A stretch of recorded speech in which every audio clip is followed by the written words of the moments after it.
So మీ ఊర్లో సావిత్రి గారి school ఉంది అన్నారు, మీరు అక్కడే చదివారా అండి? లేదమ్మా, లేదు. నేనంతా విజయవాడ చదువు అంతా. అచ్చా. విజయవాడలో ఫస్ట్ చదువుకుంది రోడ్ సైడ్ బడి. ఆహా. మన కాలువ, నీటి కాలువలు వెళ్తుంటాయి కదా, దాని పక్కనే చిన్న బడి ఉండేది, అక్కడ చదువుకున్నాం. కాన్వెంట్ స్కూల్కి అటువంటి వాటికి వెళ్ళలేదు. చదువుకుందేమో కాలేజ్ ఏమో rowdy college, SRR CVR college అని. అక్కడ అంత గుండాయిజం, అమ్మాయిలని ఎలా ఏడిపిస్తాం, ఇటువంటివన్నీ నేర్చుకున్నాం. 1 year ఫుల్ టైం నేర్చుకున్నదంతా అదే, how to talk to girls. And అమ్మాయిని ఎలా ఏడిపించాలి, ఏడిపించాలి, ఏంది ధైర్యం వెళ్తాం, వెళ్ళి మాట్లాడటం ఏంటి, ఆ కాన్ఫిడెన్స్ తో పైకి వచ్చాము. Wow.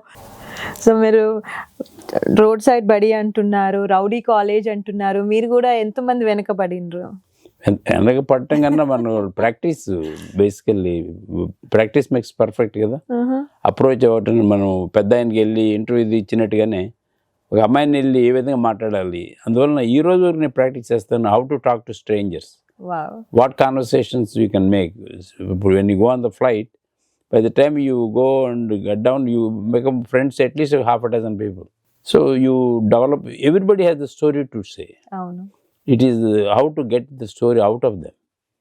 So based on the questions, non-imposing questions కాకుండా మామూలుగా ఆయన చెప్పింది కరెక్ట్ అంటుంటూ అని అప్పుడప్పుడు చొరకేస్తుండాలి కదా. Then only the guy will say, are you listening or telling me something కదా. అయితే అంటే మీ మళ్ళీ ఇంటర్వ్యూ మీ వైఫ్ చూస్తే ఇంకెలానో ఉంటుంది, బట్ మా వైఫ్ తెలియని ఇంటర్వ్యూలు ఏమన్నాయి. సో నేను అడిగాను కూడా, ఇంటర్వ్యూకి వస్తావా అని, నా తరపు నువ్వే చెప్తావు బాగానే చెప్పింది. సో మీరు ఇండియాలో ఏమైనా క్రష్లు ఎవరెంటన్నా పడ్డారు? క్రష్లు ఏంటి, క్రష్లు అప్పుడేంటి ఇప్పుడేంటి, ఎప్పుడు నువ్వు క్రష్లే. అయితే సుబ్బు గారు కూడా కాలేజ్ లో అన్ని చేశారు అయితే. లేకపోతే కాలేజ్ డిగ్రీ ఇస్తారు కదా. Good to know that.